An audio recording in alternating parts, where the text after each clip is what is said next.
નમસ્કાર વિદ્યાર્થી મિત્રો, કંજક્શનના આજના વિડીયોમાં આપનું સ્વાગત છે। આજે કંજક્શન કે કનેક્ટિવ્સમાં આપણે એઝ સૂન એઝ અને બીજા કેટલાક કંજક્શન શીખીશું। હવે એઝ સૂન એઝ કંજક્શનનું ગુજરાતી થાય છે જેવું કે તરત। હવે એઝ સૂન એઝ શું દર્શાવે છે? કોઈ એક ક્રિયા બની તેની સાથે તરત જ બીજી ક્રિયા બની તેવું દર્શાવવા માટે વપરાય છે। એટલે કે બે ક્રિયાઓ હશે, બે વાક્યો આપેલા હશે, એમાં પ્રથમ વાક્ય અને બીજું વાક્યમાં બે ક્રિયાઓ બતાવી હશે। તો બે ક્રિયાઓ એકબીજા સાથે જોડાયેલી હશે કે એક ક્રિયા બને છે તેની સાથે બીજી ક્રિયા બની છે તેવું દર્શાવવા માટે વપરાય છે। હવે આપણે એ બે ક્રિયામાં પ્રથમ ક્રિયા અને બીજી ક્રિયા આપણે ઓળખવાની રહેશે, અથવા તો જે બે વાક્યો આપ્યા છે તેમાં મુખ્ય વાક્ય કયું છે અને ગૌણ વાક્ય કયું છે તે આપણે ઓળખી કાઢીશું તો સરળતાથી આપણે એઝ સૂન એઝ થી વાક્ય જોડી શકીશું। તો અહીંયા બે વાક્યો આપ્યા છે, ધ થીફ રેન અવે હી સો ધ પોલીસ। અહીંયા બે વાક્યો આપ્યા છે, તો આ બે વાક્યોમાં મુખ્ય વાક્ય કયું છે આપણે ઓળખવાનું છે કે ચોર નાસી ગયો એ મુખ્ય વાક્ય છે કે તેને પોલીસને જોયો તે મુખ્ય વાક્ય છે। તો જનરલી ચોર પોલીસને જુએ તો જ નાસે, તો મુખ્ય વાક્ય કયું છે? હી સો ધ પોલીસ, એ આપણું મુખ્ય વાક્ય છે અને ધ થીફ રેન અવે તે આપણું ગૌણ વાક્ય છે। તો વાક્ય જોડતી વખતે સર્વપ્રથમ એઝ સૂન એઝ લખાશે, એઝ સૂન એઝ, ત્યારબાદ મુખ્ય વાક્ય। તો મુખ્ય વાક્ય છે આપણે હી સો ધ પોલીસ। તો આ હી એ કોના માટે વપરાયું છે? ધ થીફ, જે આપણું કોમન નાઉન છે। અહીંયા કરતા ધ થીફ છે તો આપણે હીના સ્થાને ધ થીફ મૂકીશું, કારણ કે આપણે મુખ્ય વાક્ય પહેલા લખી રહ્યા છીએ તો ત્યાં હી ન લખાય, પરંતુ વાક્યનો જે કર્તા હોય તે લખીશું। તો આપણો વાક્યનો કર્તા કોણ છે? ધ થીફ છે, તો ધ થીફ લખીશું। The thief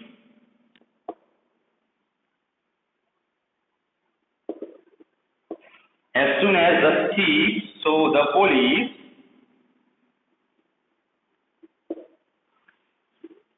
he ran away।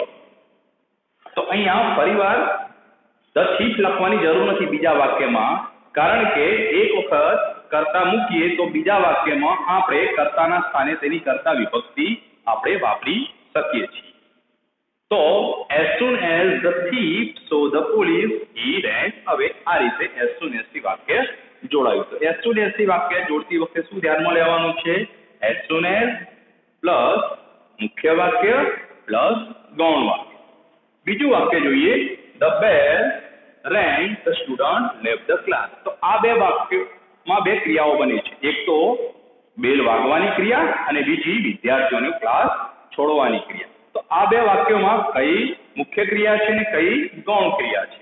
મુખ્ય વાક્ય અને ગૌણ વાક્યમાં કેવું હોય છે? મુખ્ય વાક્ય સ્વતંત્ર વાક્ય હોય છે અને ગૌણ વાક્ય એ મુખ્ય વાક્ય પર આધારિત હોય છે। તો અહીંયા ધ બેલ રેંગ એ મુખ્ય વાક્ય છે અને the student left the class એ ગૌણ વાક્ય છે, કારણ કે બેલ વાગશે પછી જ વિદ્યાર્થીઓ ક્લાસ છોડશે, એવું નથી કે વિદ્યાર્થીઓ ક્લાસ છોડે એટલે બેલ વાગે। તો આપણું મુખ્ય વાક્ય કયું છે? The bell રેંગ। તો સર્વપ્રથમ as soon as,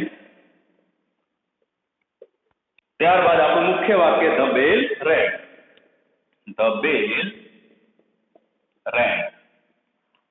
as soon as the bell રેંગ, ત્યારબાદ ગૌણ વાક્ય the student left the class, left the class.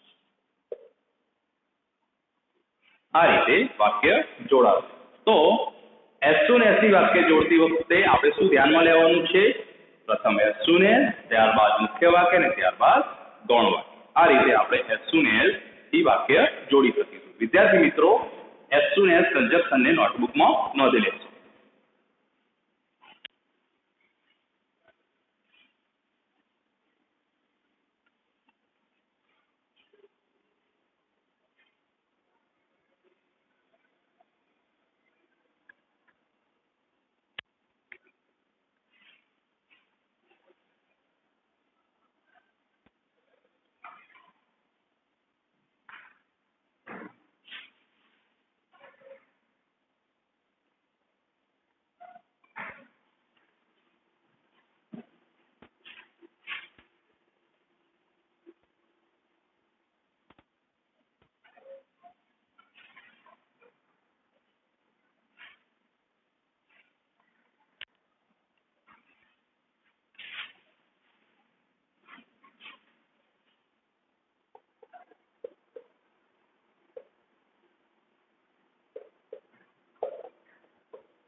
હવે ધો, ઓલ્ધો, ઇવન ધો અને ઇવન એ કંજક્શન થી વાક્ય જોડતા શીખીએ.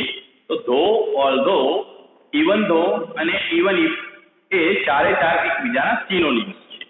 ચારમાંથી ગમે તે એક જ ચારે ચાર કંજક્શન, સોરી જો સર્વનામ મારાથી બોલાયું હોય તો સર્વનામ નહીં પરંતુ કંજક્શન, ધો, ઓલ્ધો, ઇવન ધો અને ઇવન ઇફ કંજક્શન એકબીજાના સમાનાર્થી છે. ચારે ચાર કંજક્શન એક સાથે વાપરવાના હોતા નથી. તમને કૌંસમાં ચારમાંથી ગમે તે એક કંજક્શન આપેલું હશે, એનું ગુજરાતી છતાં થાય છે. હવે એ શું દર્શાવે છે? પ્રથમ વાક્યને સંદર્ભે બીજા વાક્યમાં વિરોધાભાસ દર્શાવવામાં આવે છે. એટલે કે પ્રથમ વાક્ય કરતા બીજા વાક્યમાં તદ્દન વિરોધાભાસી પરિણામ હશે. કારણ હશે એના કરતા પરિણામ તદ્દન વિરોધાભાસી હશે તેવું દર્શાવે છે. આમાં પણ આપણે કારણ અને પરિણામ શોધવાનું છે અથવા તો મુખ્ય વાક્ય અને ગૌણ વાક્ય શોધવાનું છે. સર્વપ્રથમ ધો આવશે, ત્યારબાદ મુખ્ય વાક્ય અને ત્યારબાદ ગૌણ વાક્ય, અથવા તો ધો, ઓલ્ધો, ઇવન ધો કે ઇવન ઇફ, ત્યારબાદ કારણ અને ત્યારબાદ વિરોધાભાસી પરિણામ આવશે. અહીંયા આપ્યું છે Ram lost the race, he ran fast. Ram દોડ હારી ગયો, તે ઝડપી દોડ. તો આ બંનેમાં મુખ્ય વાક્ય કયું છે અથવા કારણ કયું છે? હી રેન ફાસ્ટ એ આપણું કારણ છે અને પરિણામ શું છે? He lost the race. તો જો રામ ઝડપી દોડે તો શું થવું જોઈએ? રેસ જીતવો જોઈએ. અહીંયા શું બતાવ્યું છે? રેસ હાર્યો છે, દોડ હાર્યો છે. તો કારણ કરતા પરિણામ કેવું છે? તદ્દન વિરોધાભાસી છે. તો કૌંસમાં આપેલા કંજક્શન માંથી આપણે કયું પસંદ કરવાનું રહેશે? ધો, ઓલ્ધો, ઇવન ધો કે ઇવન ઇફ જો વપરાયું હોય તો આ ચારમાંથી ગમે તે એક કંજક્શન આપણે ઉપયોગમાં લેવાનું રહેશે. કારણ કે કારણ કરતા તદ્દન વિરોધાભાસી પરિણામ વાળા બંને વાક્યો છે. તો વાક્યની શરૂઆતમાં આપણે ધો લખીશું. ધોની જગ્યાએ તમે ઓલ્ધો, ઇવન ધો, ઇવન ઇફ લખી શકો છો. ત્યારબાદ મુખ્ય વાક્ય અથવા કારણ. તો આપણું મુખ્ય વાક્ય કે કારણ કયું છે? હી રેન ફાસ્ટ. તો હવે હીના સ્થાને આપણે શું લખીશું? રામ લખીશું. ધો રામ રેન ફાસ્ટ, ધો રામ રેન fast, he lost the race, he lost the race. બીજું વાક્ય જોઈએ. Mala worked hard, she failed in the exam. તો કારણ શું છે? માલાએ સખત મહેનત કરી છે તેનું કારણ છે અને પરિણામ શું આવ્યું છે? તે પરીક્ષામાં નાપાસ થઈ. તો અહીંયા મુખ્ય વાક્ય પહેલા જ આપ્યું છે અને ત્યારબાદ ગૌણ વાક્ય આવ્યું છે. તો અહીંયા વાક્ય ઉલટાવવાની જરૂર નથી. તો આ ચાર કંજક્શન થી વાક્ય જોડતી વખતે આપણે ખાસ ધ્યાનમાં લેવાનું કે કારણ કયું છે અને પરિણામ કયું છે. સાથે સાથે જે પરિણામ છે તે કારણ કરતા તદ્દન વિરોધાભાસી હોવું જોઈએ. Although Mala worked hard, although Mala worked hard, she failed in the exam. Although Mala worked hard, he failed in the exam. તો though, although, even though અને even if થી વાક્ય જોડતી વખતે આપણે ધ્યાનમાં લેવાનું કે બે વાક્યો આપ્યા હોય એમાં એક કારણ હશે અને બીજું પરિણામ વાળું હશે. જે કારણ હશે તેના કરતા પરિણામ એક તદ્દન વિરોધાભાસી હોય તો જ આપણે ધો, ઓલ્ધો, ઇવન ધો કે ઇવન ઇફ થી આપણે વાક્ય જોડવાનું છે. વાક્યની શરૂઆતમાં ધો, ઓલ્ધો, ઇવન ધો કે ઇવન ઇફ આવશે. ત્યારબાદ કારણ કે મુખ્ય વાક્ય અને ત્યારબાદ વિરોધાભાસી પરિણામ અથવા તો ગૌણ વાક્ય આવશે. તો વિદ્યાર્થી મિત્રો, ધો, ઓલ્ધો, ઇવન ધો અને ઇવન ઇફ આપ આપણી નોટબુકમાં નોંધી લેશો.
હવે બટ પણ ધો, ઓલ્ધો, ઇવન ધો અને ઇવન ઇફનું સમાનાર્થી છે.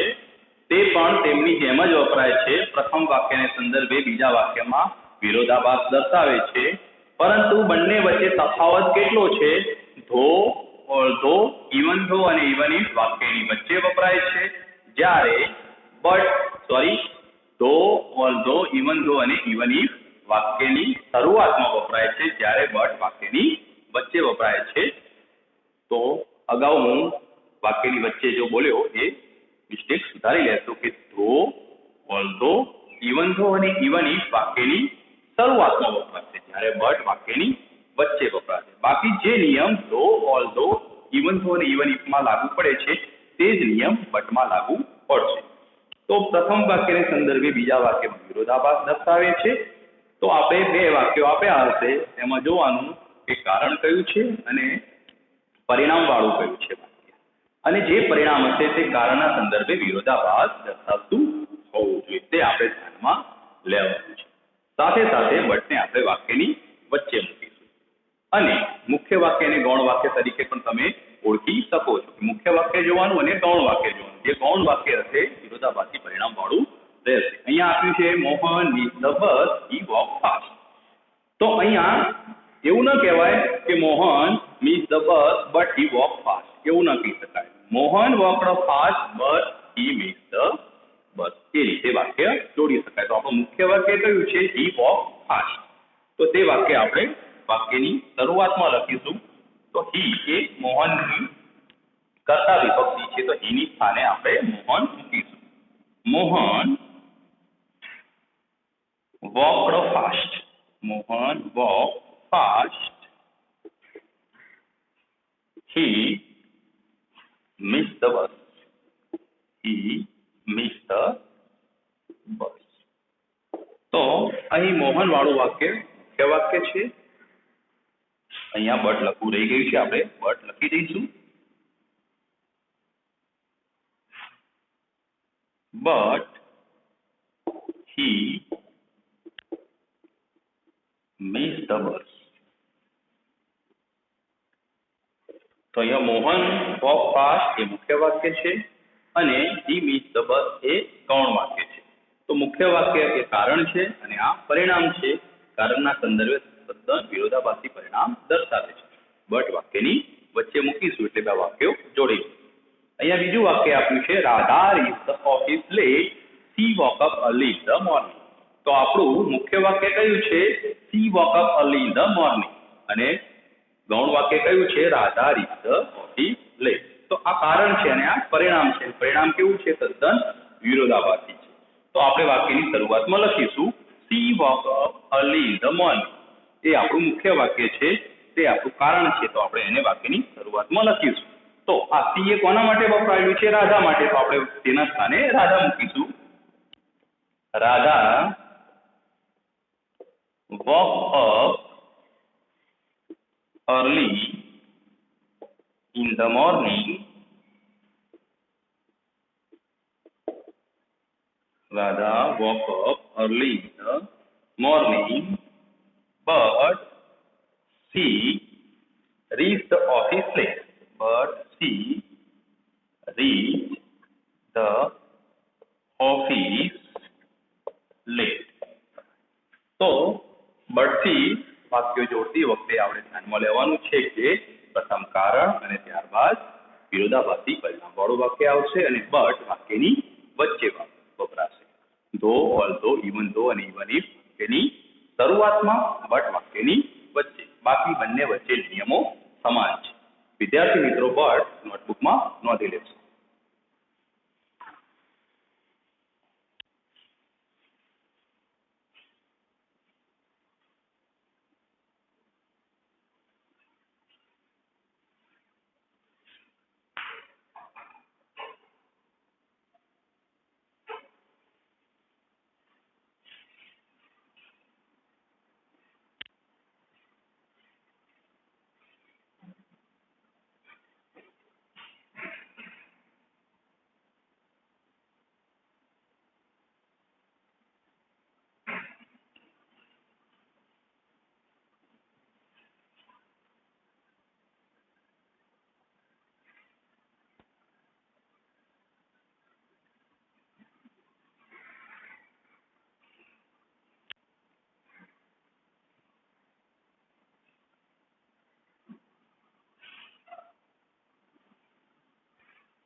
હવે આપણે બીકોઝ નો અભ્યાસ કરીશું. બીકોઝ નું ગુજરાતી થાય છે કારણ કે. કારણના સંદર્ભે સાપેક્ષ પરિણામ દર્શાવે છે. ધો, ઓલ્ધો, ઇવન ધો, ઇવન ઇફ ને બટમાં કારણના સંદર્ભે કેવું હોય છે? વિરોધાભાસી પરિણામ હોય છે. અહીંયા સાપેક્ષ કારણ જેવું હશે તેવું જ પરિણામ હકારાત્મક પરિણામ હશે. બરાબર છે. ત્યારબાદ પરિણામ, જ્યારે વાક્ય આપણે બીકોઝ થી જોડીશું તો વાક્યની શરૂઆતમાં પરિણામ આવશે, વાક્યની વચ્ચે બીકોઝ આવશે અને ત્યારબાદ કારણ આવશે. ત્યારબાદ શું આવશે? કારણ આવશે. ફરીથી જોઈ લઈએ. પરિણામ, બીકોઝ અને ત્યારબાદ કારણ. વાક્યની શરૂઆતમાં આપણે પરિણામ મૂકીશું, ત્યારબાદ બીકોઝ મૂકીશું અને ત્યારબાદ કારણ મૂકીશું. અહીંયા બે વાક્યો આપ્યા છે. We played well, we won the match.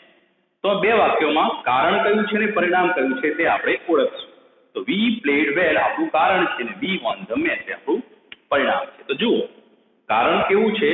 અમે સરખું રમ્યા, સારું રમ્યા. તો પરિણામ કેવું આવ્યું? અમે મેચ જીત્યા. અહીં હાર્યા નથી. હાર્યા હોત તો ધો, ઓલ્ધો, ઇવન ધો, ઇવન ઇફ કે બટ આપણે મગજમાં લાવો. પણ અહીંયા શું છે? સરખું રમ્યા છીએ તો સારું જીત્યા છે. આપણા મગજમાં શું આવવું જોઈએ? બીકોઝ આવવું જોઈએ. તો બીકોઝ માં શું બતાવે છે કે કારણના સંદર્ભે સાપેક્ષ પરિણામ દર્શાવે છે. તો અહીંયા કારણ છે સરખું રમ્યા અને પરિણામ પણ કેવું આવ્યું છે? હકારાત્મક જ આવ્યું છે પરિણામ. તો વાક્યની શરૂઆતમાં આપણે પરિણામ લખવાનું છે. તો પરિણામ આપણે કયું છે? We won the match. We won the match.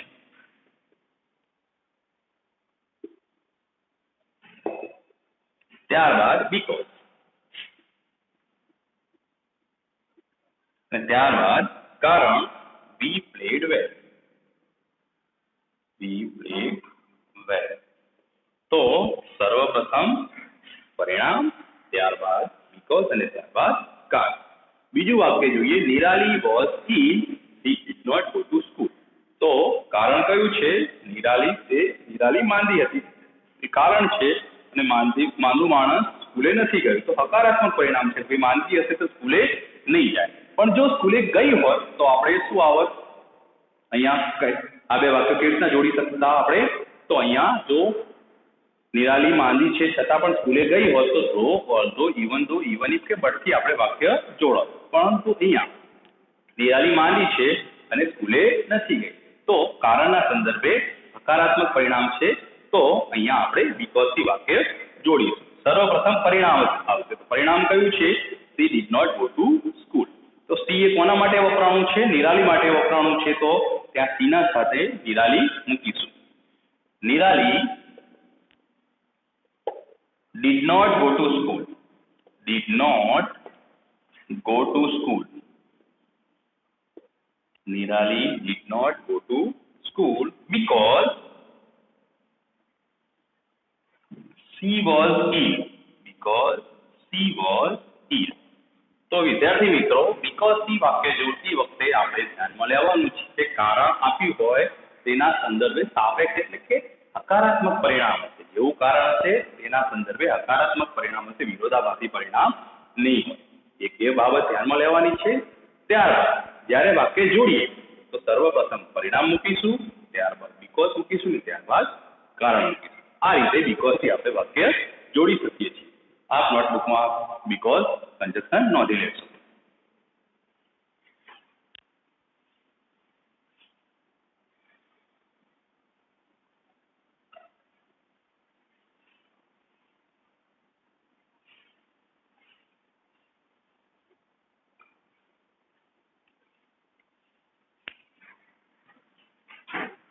વિદ્યાર્થી મિત્રો, આજના વિડીયોમાં આપણે આટલા સુધી અભ્યાસ કરીશું. બાકીના કંજક્શન આપણે અગાઉના વિડીયોમાં ભણીશું. નમસ્કાર.